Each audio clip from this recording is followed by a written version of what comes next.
Here's something I want to say. Eventually, I would like to foster a community where we can debate with each other, where we can have different opinions in the comment section and actually come out with a more positive experience after. You can feel any way you want to about my opinion, but at the end of the day, it is my opinion, and I am allowed to defend it.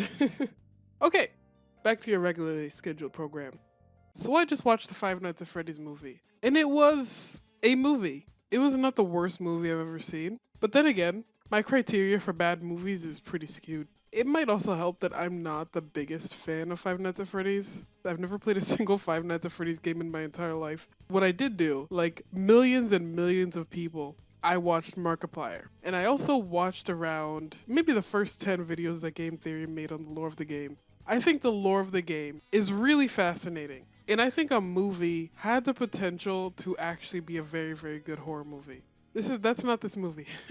The thing is about the movie, though, is it was not committed to being anything. It was not committed to setting a single tone, and I think that's one of the biggest problems of the movie. I don't think I need to explain the lore of Five Nights at Freddy's. I feel like I can just jump in and talk about it. Even if you don't know that much about the games and stuff, it doesn't matter. It's as if you split the lore into little pieces, you put it in a jug, you shook it up, and then you poured it on a script, and that's this movie. The movie doesn't care about the lore. This movie goes halfway to being a horror movie. It goes halfway to being a thriller. And it goes halfway to being a comedy, which none of those things should be together. And that's why this movie is so movie.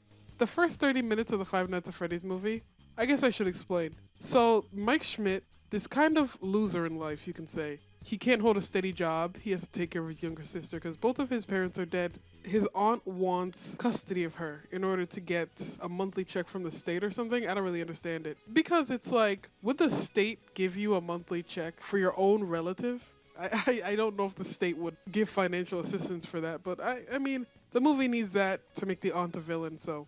I think some of the comedy in this movie does work. Like the comedy between the aunt and the lawyer. Like the lawyer that clearly hates his life and doesn't want to be here. And they talk about illegal stuff in front of him and he's like, I shouldn't be here. And she's just like, nah, sit down.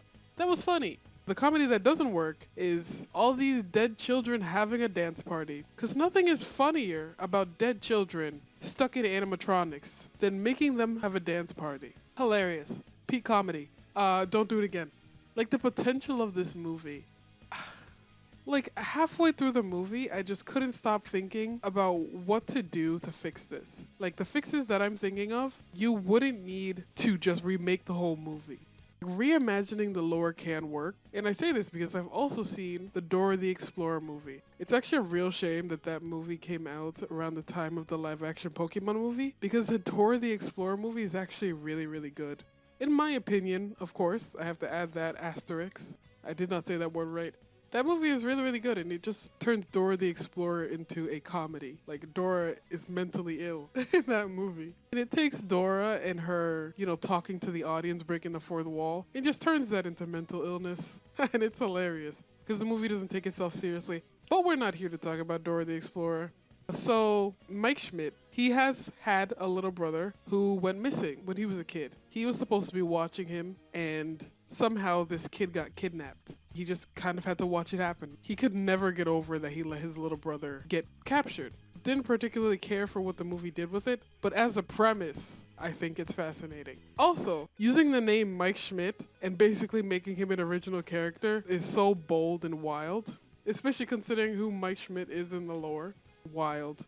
I've seen a lot of people say that the little sister character didn't need to be there, and you know who actually didn't need to be there? Vanessa.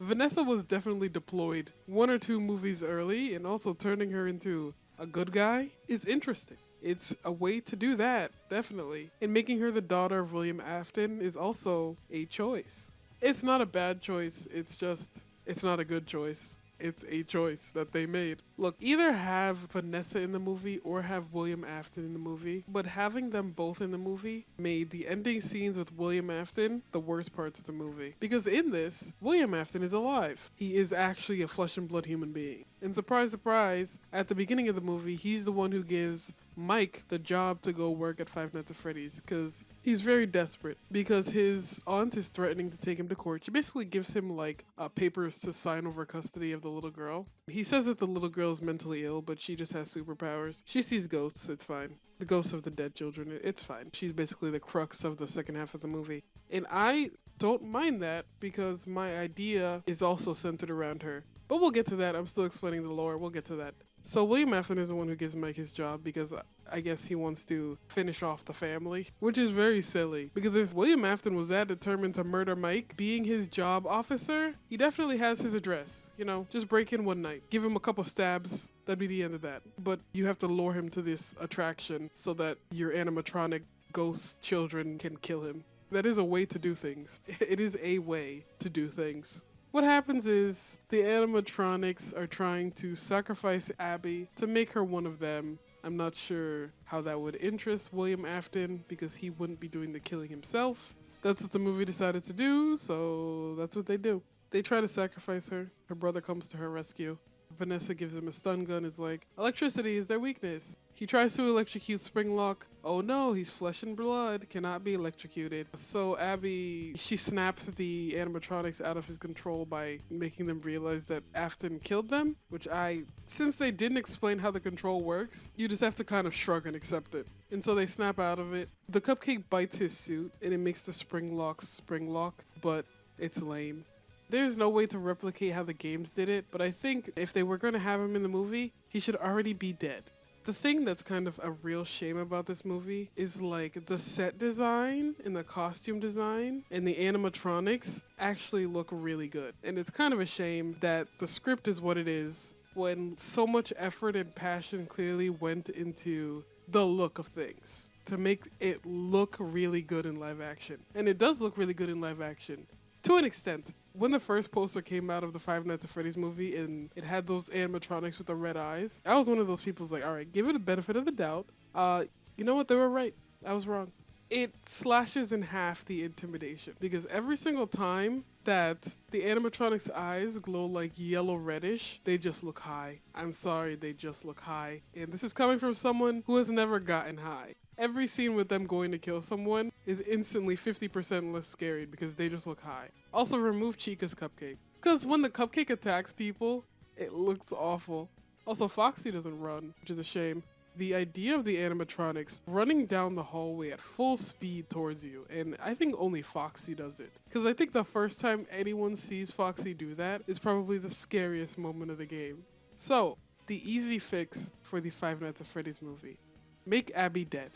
Make Abby dead.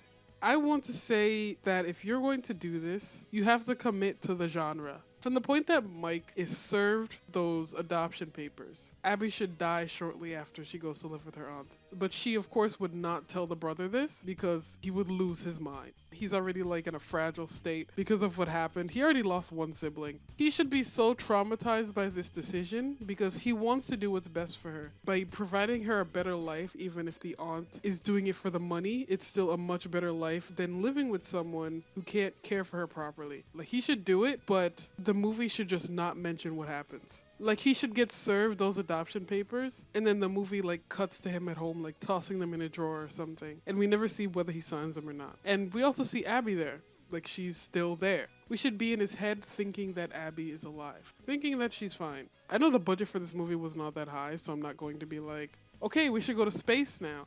Instead of having a psychic sister who can talk to ghost children she's never met and just communicate with these animatronics and have dance parties with them, I think she should be able to communicate with them because she gets turned into Circus Baby. Maybe William Afton, I think him being a mortician would be very interesting because that would explain how he got the bodies. And then he's putting them in these suits because he's a sick man and he gets Abby's body. If you're gonna turn the lore on its head, just go full reimagining at that point. It should make sense on a rewatch. Like, she doesn't eat anything. Like, she hides from him, which she does in the movie anyway. Like, she barely talks to him, which she does in the movie anyway. People barely acknowledge her, which also is already in the movie. She's a ghost living with her brother, not able to accept the trauma of her death. So Mike, when he gets this night job at Five Nights at Freddy's, he gets a babysitter for her. And I don't think the babysitter and Abby are ever in the same room together. That's kind of what got this idea in my head. The babysitter, maybe she's like homeless. If you indulge this man's delusions, you get food, you get a free place to sleep, you just tell him the kid is knocked out, and then you go home. Come back, free TV, free electricity. You just have to indulge in his delusions a little bit. But I do think something should happen at the end of the movie where she has to come clean. Maybe something happens and she starts a fire at the house. And she escapes alone and he comes home. And he's like, where's Abby? She's like frazzled and she's yelling and she has to yell in his face like, there is no Abby. There never was an Abby. Also, they have Mike taking medication, sleeping pills, because he's trying to lucid dream, go back to the memory of his brother getting taken. Even if he did lucid dream his way into finding out the killer, what is he supposed to do like 20 years later? Go to the police and be like, hey, I had a dream about my brother's killer. Reopen this cold case right now. Speaking of Garrett though, my plan does involve him. Maybe he goes to Five Nights at Freddy's, he does his night shift, he comes home. Night 2, he goes back to Five Nights at Freddy's, and maybe that's when he starts, like, build up the tension. Build up the tension. He starts to see things, like strange things moving on the monitor. Maybe he sees the animatronics on stage, he takes a bathroom break, he comes back, one of them has moved, and he's like, no way. Like, no way, right? So night 3. Maybe he has to, he still has to live and eat and pay rent and pay bills. So he goes to the job, not really having any other choice because he would have a record of like failed jobs and dropouts. Maybe he vents to Ghost Abby about quitting, but she begs him not to. She begs him not to let her go with her aunt. And so he would have to go and more strange things start happening. Maybe it seems like Freddy is stalking him for some reason, but he's like, this has to be in my head. And so night 4. And I think the other animatronics at that point, being dead and being a child and also being in rotting suits for who knows how long and being forced to perform against their wills, that should corrupt them. They should be corrupted, but I don't think it should be mind control. I think they have a warped sense of everything because of what they've been through. What I think should happen is the pizzeria is their place. Like, they can't leave the pizzeria. They're bound here. They no longer want to perform for people. They no longer want people there at all. They just want to be left alone. So every time a night guard is sent there, they either quit or die. Freddy, unlike all the other ones, doesn't try to attack him. It's almost like Freddy is trying to tell him something. Freddy/Garrett is trying to save him from the others because he recognizes him, but he can't tell him, hey, this is me, your little brother Garrett. I think it would be really interesting if Garrett was actually a victim of the bite of 87, or the bite of whatever year it is. And then maybe inspired by this event, William Afton started feeding kids to the animatronics to see what would happen. Like, if you're gonna have William Afton alive, at least have him alive for a purpose. After a certain point, Mike brings Abby, he brings her to the pizzeria. She realizes that they can't go on like this. So she takes him into this room, and that's where we see Circus Baby. And then he looks back at her, and his hand is empty, right? She's no longer holding his hand. Like, nothing is there. Nothing was ever there. And maybe Circus Baby starts twitching and moving. Mike, of course, would get freaked out by this. He would get out and run. Circus Baby can't get up to follow him because she's not finished. Maybe she tries. Maybe she tells him, don't run. And that's when the animatronics would come after him. I don't think it should suddenly turn into an action movie where Freddy beats down the animatronics. I think he should just maybe get a door open for Mike so that Mike can escape. I think he should call his aunt, and maybe his aunt, by this point in the story, by the end of the movie, his aunt is actually in jail.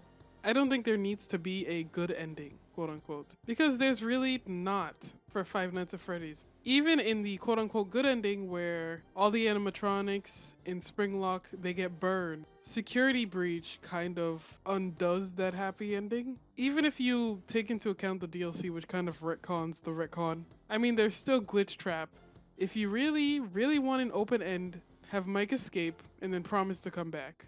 And I can't believe I just spent almost an hour talking about the Five Nights at Freddy's movie. But I just had that idea in my head. I had to get it out somewhere. I'm not a director, I'm not a filmmaker. I'm only someone who can share her thoughts on the internet. And I did. So I'm gonna get out of here.